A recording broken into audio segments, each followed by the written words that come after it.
नमस्कार दोस्तों, GD academy में मैं अनिल सर आपका एक बार पुनः स्वागत करता हूं। दोस्तों, पिछले क्लास में हमने यूज ऑफ इंडेफिनिट आर्टिकल पर चर्चा किया हुआ था। अगर आपने उस वीडियो को अभी तक नहीं देखा है तो डिस्क्रिप्शन बॉक्स में लिंक पड़ा हुआ है, आप उस लिंक के माध्यम से उस क्लास को ज़रूर देखें और वीडियो को लाइक करें, अधिक से अधिक अपने दोस्तों में शेयर करें और चैनल को सब्सक्राइब ज़रूर करें। दोस्तों, आज की इस क्लास में हम डेफिनेट आर्टिकल पर चर्चा करेंगे। Use of definite article.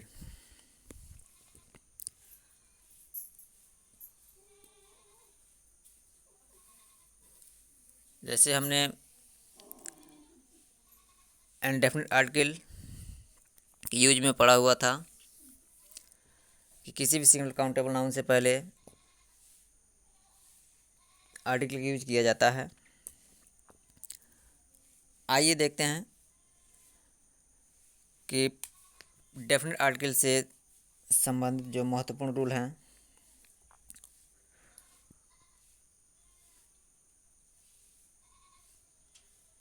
वो क्या कहते हैं। दोस्तों,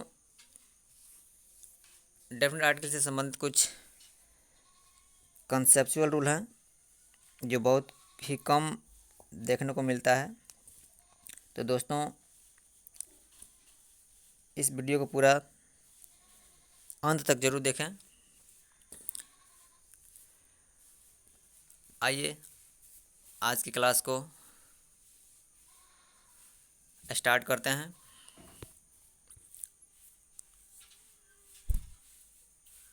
दोस्तों, डेफिनेट आर्टिकल से संबंधित जो पहला रूल है वो कहता है कि किसी सिंगुलर काउंटेबल नाउन तथा प्लूरल काउंटेबल नाउन, किसी सिंगुलर काउंटेबल नाउन तथा प्लूरल काउंटेबल नाउन, SCN का मतलब सिंगुलर काउंटेबल नाउन और PSN का अर्थ है कि प्लूरल काउंटेबल नाउन।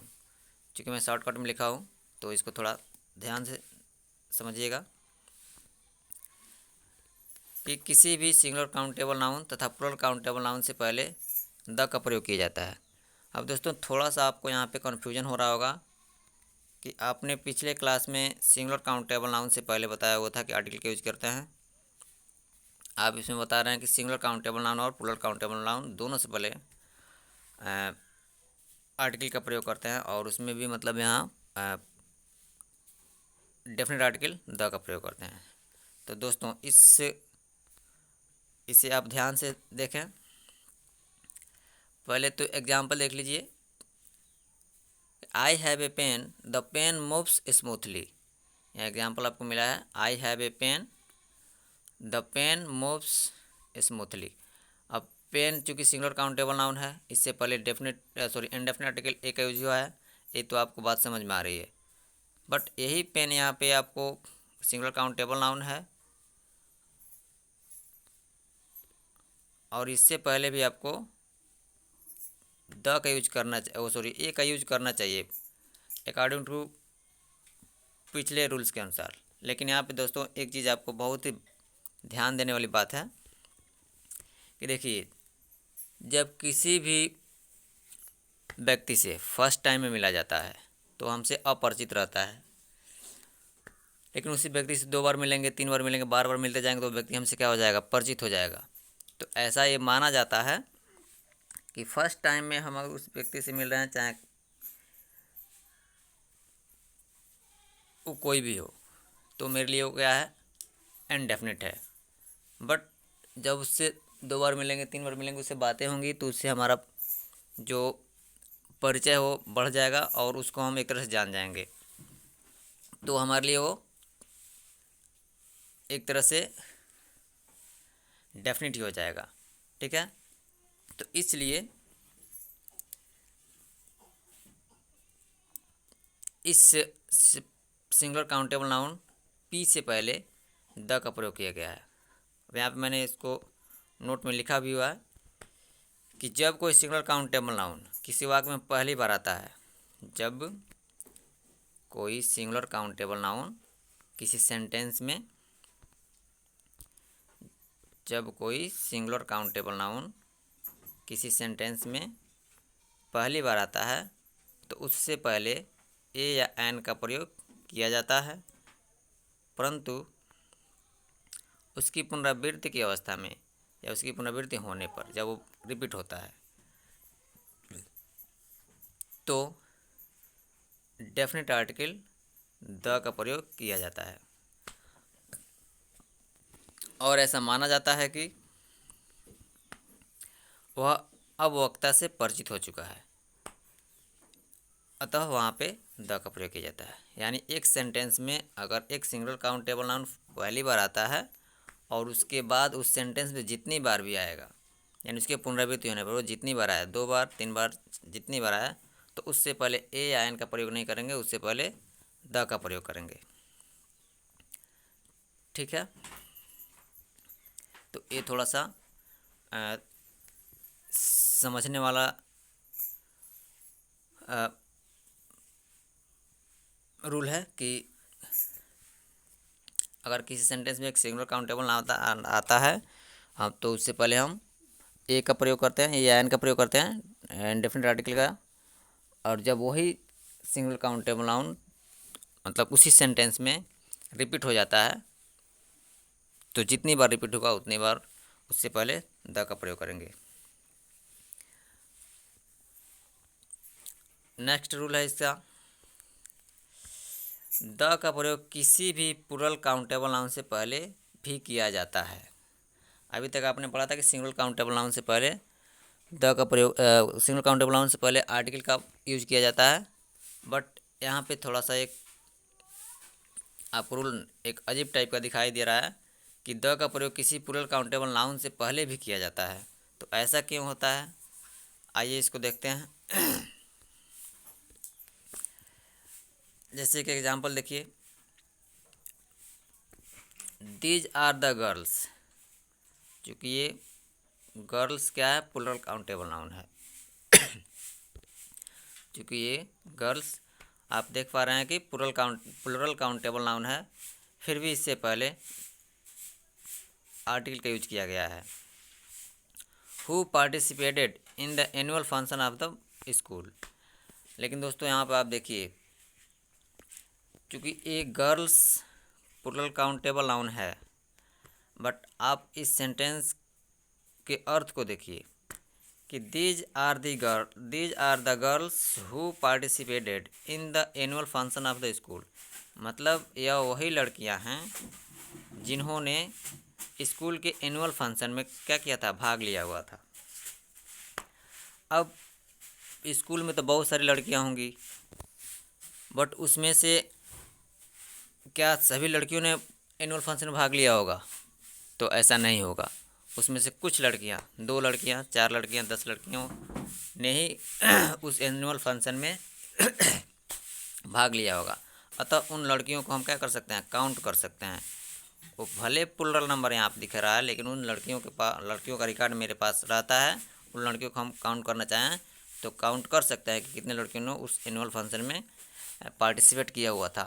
इसलिए यहाँ पे प्लूरल काउंटेबल नाउन से पहले द का प्रयोग किया जाता है, और इसलिए यहाँ पे आप इन गर्ल्स यानी लड़कियों से पहले डेफिनेट आर्टिकल द का प्रयोग किया गया है। तो ये बातें बहुत ही इम्पोर्टेंट है, आपको ध्यान रखनी है। अगर किसी प्लूरल काउंटेबल नाउन से पहले हम अगर द का यूज करते हैं तो इसका अर्थ यह है कि उसका रिकॉर्ड कहीं ना कहीं मेरे पास है।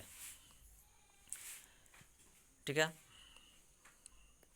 आशा है आपको ये बात समझ में आई होगी। ये दोनों बातें आपको अच्छी तरह समझ में आई होगी। मैं एक बार पुनः रिपीट कर देता हूँ। फर्स्ट रूल कि किसी सिंगुलर काउंटेबल नाउन तथा प्लूरल काउंटेबल नाउन से पहले द का प्रयोग किया जाता है। अब क्यों ऐसा किया जाता है क्योंकि जब एक सिंगुलर काउंटेबल नाउन के आता है और वो उसी सेंटेंस में बार बार रिपीट होता है तो उसके साथ द का प्रयोग किया जाता है, क्योंकि ऐसा माना जाता है कि वो हमसे परिचित हो चुका है। और सेकंड जो रूल है ये कह रहा है कि किसी प्लूरल काउंटेबल नाउन से पहले भी द का प्रयोग किया जाता है। तो किसी प्लूरल काउंटेबल नाउन से पहले द का प्रयोग किस कंडीशन में करेंगे? जब उसका रिकॉर्ड हमारे पास रहेगा या हम उस प्लूरल को हम काउंट कर सकते हैं, उसका मतलब एक मेरे पास डेटा है, तो उससे पहले डेफिनेट आर्टिकल द का प्रयोग करते हैं। ठीक है दोस्तों, कुछ आर्टिकल और एडजेक्टिव से संबंधित कुछ रूल्स हैं कि एडजेक्टिव और आर्टिकल में क्या संबंध होता है, उन दोनों के साथ कब आर्टिकल का यूज किया जाता है, कब नहीं किया जाता है। तो ये बहुत ही महत्वपूर्ण होता है कॉम्पिटिटिव, खास तौर से कॉम्पिटिटिव एग्ज़ाम के लिए ये सारे रूल बहुत ही महत्वपूर्ण हैं। तो आइए देखते हैं इसको। फर्स्ट रूल इसका कहता है कि किसी एक वाक्य में या तो केवल आर्टिकल या तो केवल कुछ एडजेक्टिव का ही प्रयोग किया जा सकता है। जैसे एक सेंटेंस में अगर आप आर्टिकल का यूज कर रहे हैं तो उसमें एडजेक्टिव का यूज आप नहीं कर सकते। अगर एडजेक्टिव का यूज कर रहे हैं तो उसमें आप आर्टिकल का यूज नहीं कर सकते हैं। जैसे इट इज़ ए बुक, ये क्या है? एक आर्टिकल है। ये सेंटेंस सही है। इट इज़ माई बुक, ये भी सेंटेंस सही है क्योंकि ये एडजेक्टिव है। But it is a my book, ये दोनों एक साथ नहीं हो सकता है, ये सेंटेंस गलत है। तो ये बात आपको ध्यान रखना है कि एक सेंटेंस में अगर आप आर्टिकल और एडजेक्टिव दोनों का एक साथ यूज कर रहे हैं तो सेंटेंस गलत हो जाता है। यानी ये बात आपको ध्यान रखनी है कि किसी भी सेंटेंस में यदि आप आर्टिकल का यूज कर रहे हैं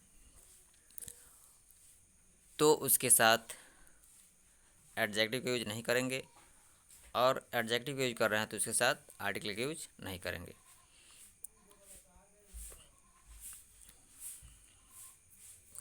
नेक्स्ट है दोस्तों कि यदि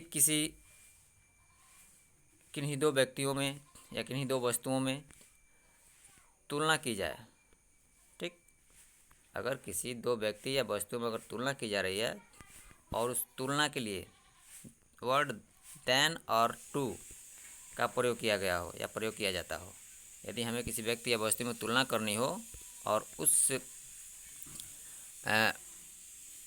व्यक्ति या वस्तु में तुलना करने के लिए जो तुलनात्मक वर्ड है, जो तुलनात्मक शब्द है, वो या तो आप देन का यूज कर रहे हैं या तो टू का यूज कर रहे हैं, तो ये आपको ध्यान रखना है कि जो कंपैरेटिव डिग्री का एडजेक्टिव आएगा, CDA, C for comparative, D for degree, A for adjective, यानी जो कंपैरेटिव डिग्री का एडजेक्टिव आएगा उससे पहले आप द का प्रयोग नहीं करेंगे। अर्थात जब किसी दो व्यक्ति या किसी वस्तु में तुलना के लिए देन या टू का यूज किया जाता है तो उस CDA से पहले, यानी CDA मतलब कंपैरेटिव डिग्री के एडजेक्टिव जो होता है उससे पहले द का प्रयोग नहीं किया जाता है। अगर आप द का प्रयोग करते हैं तो ये गलत माना जाएगा। जैसे एग्जाम्पल है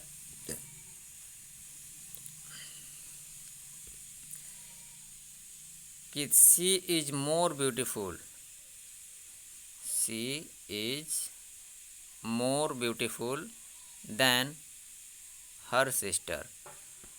अब ये चूँकि कंपैरेटिव डिग्री का एडजेक्टिव है और यहाँ पे वर्ड तुलना करने के लिए देन का यूज किया गया है, तो इस कंपैरेटिव डिग्री के एडजेक्टिव से पहले आप द का यूज नहीं कर सकते। अगर द का यूज करेंगे तो ये सेंटेंस गलत हो जाएगा। जैसा मैंने यहाँ पे लिखा है नॉट द मोर, यानी द मोर नहीं हो सकता है। यानी ये बातें आपको ध्यान रखनी है। अगर किसी व्यक्ति या वस्तु में तुलना करने के लिए टू वर्ड का यूज किया गया हो तो भी शर्त वही है, कंडीशन वही है कि आप इस कंपैरेटिव डिग्री के एडजेक्टिव से पहले द का प्रयोग नहीं कर सकते।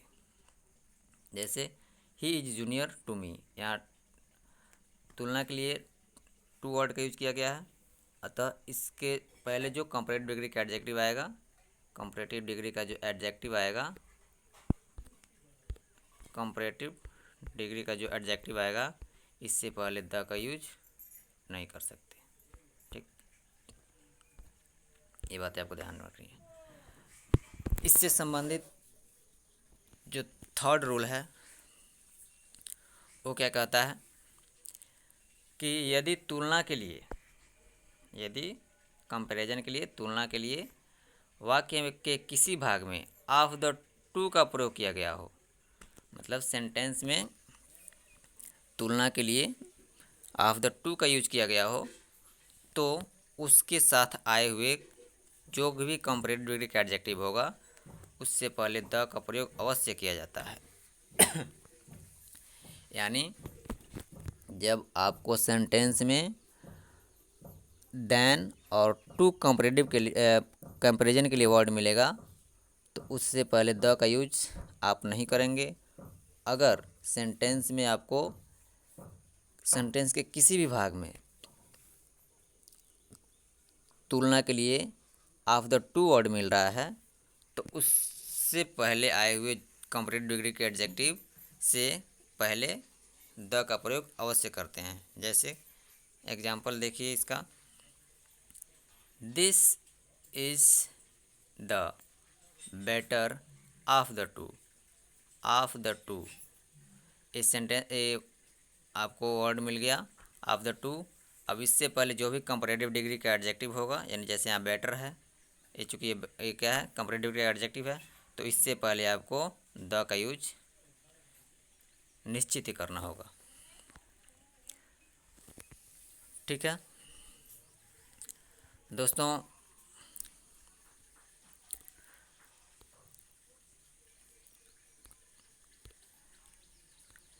आशा है कि ये बातें आपको समझ में आई होंगी। कुछ इससे संबंधित रूल्स और भी हैं, आइए इसको भी फटाफट देख लेते हैं क्योंकि टाइम तो ज़्यादा हो चुका है, बट इसको भी एक बार देख लेते हैं। देखिए, किसी भी एसडीए से पहले, एसडीए मतलब सुपरलेटिव डिग्री का एडजेक्टिव, SDA, किसी भी एडजेक्टिव सुपरलेटिव डिग्री के एडजेक्टिव से पहले द का प्रयोग अवश्य किया जाता है। ठीक है, यानी कंपैरेटिव डिग्री होगा तो आपको दो कंडीशन है, अगर देन और टू आया होगा तो आपको द का यूज नहीं करना है, अगर ऑफ द टू आया होगा तो द का यूज करना है। लेकिन सुपरलेटिव डिग्री का जब एडजेक्टिव यूज किया गया होगा तो उसमें द का प्रयोग अवश्य किया जाता है। जैसे एग्जांपल देख लीजिए, she was the most famous artist of her time, she was the most famous, must क्या एक सुपरलेटिव डिग्री का एडजेक्टिव है, इससे पहले द का यूज किया गया है। जो आपको करना है, सुपरलेटिव का एडजेक्टिव होगा तो आपको निश्चित ही द का यूज करना होगा। ठीक है, नेक्स्ट रूल है, किसी भी ऑर्डिनल्स नंबर्स के एडजेक्टिव, मतलब ऑर्डिनल्स नंबर्स के एडजेक्टिव से पहले द का प्रयोग अवश्य किया जाता है। जैसे ऑर्डिनल्स नंबर्स क्या होते हैं, जैसे first, second, third, fourth, fifth, इसको जब आप एडजेक्टिव पढ़ेंगे तो उसमें अच्छी तरह से डिटेल से बताऊंगा, बट यहाँ पे बस इतना समझिए कि ऑर्डिनल्स नंबरल्स एडजेक्टिव जो होते हैं वो क्या होते हैं, तो फर्स्ट, सेकंड, थर्ड, फोर्थ, अगर आपको सेंटेंस में कहीं दिखता है तो उससे पहले द का प्रयोग अवश्य किया जाएगा। जैसे सी गॉट द सेकेंड पोजीशन, ये सेकेंड क्या है, ऑर्डिनल नंबर का एडजेक्टिव है, ऑर्डिनल नंबर एडजेक्टिव है, अतः इससे पहले द का प्रयोग किया गया है। ये आपको बातें ध्यान में रखनी है कि किसी भी ऑर्डिनल नंबरल जो एडजेक्टिव होगा उससे पहले आपको द का यूज करना है। ठीक, नेक्स्ट है यदि किसी दो व्यक्तियों या वस्तुओं में समानांतर तुलना किया जाए जिससे उत्तरोत्तर वृद्धि या गिरावट का अर्थ निकल रहा हो तो दोनों CDA से पहले द का प्रयोग किया जाता है। तो यहाँ पे देख लीजिए, अगर किसी दो व्यक्ति या वस्तुओं में तुलना की गई हो, ठीक है, जिससे उस व्यक्ति या वस्तु में समानांतर तुलना की गई हो, यानी जिससे क्या होता हो, उत्तरोत्तर या तो वृद्धि होती हो दोनों में या तो दोनों में गिरावट हो रही हो, इसका अगर सेंस निकल रहा है, इसका अर्थ निकल रहा है, तो आप उस दोनों कंपैरेटिव डिग्री के एडजेक्टिव से पहले द का प्रयोग करेंगे। जैसे the higher he goes the cooler he feels, यानी इन दोनों में समानांतर तुलना हो रही है और दोनों में क्या हो रहा है, द हायर ही गोज, वो जितना अधिक ऊपर जाता है, द कूलर ही फील्स, उतना ही वो उसको ठंड यानी फील होती है, महसूस होती है, अनुभव होता है। ठीक है, दोनों में उत्तरोत्तर वृद्धि या जब दोनों में उत्तरोत्तर गिरावट का अर्थ निकलेगा तो दोनों कंपैरेटिव डिग्री के एडजेक्टिव से पहले द का यूज करेंगे। दोस्तों, इस वीडियो को एक दो बार और ज़रूर देख लीजिएगा और पिछले क्लास की जो भी वीडियो हैं उसको आप ज़रूर देखें। तो आशा है दोस्तों आपको ये यूज ऑफ डेफिनेट आर्टिकल से संबंधित जो एक कंसेप्चुअल रूल है वो आपको समझ में आया होगा। तो आज के लिए इतना ही। एक बार पुनः, आप अभी तक वीडियो को लाइक नहीं किए हैं तो लाइक कर दीजिए और अधिक से अधिक शेयर कीजिए और अपने दोस्तों में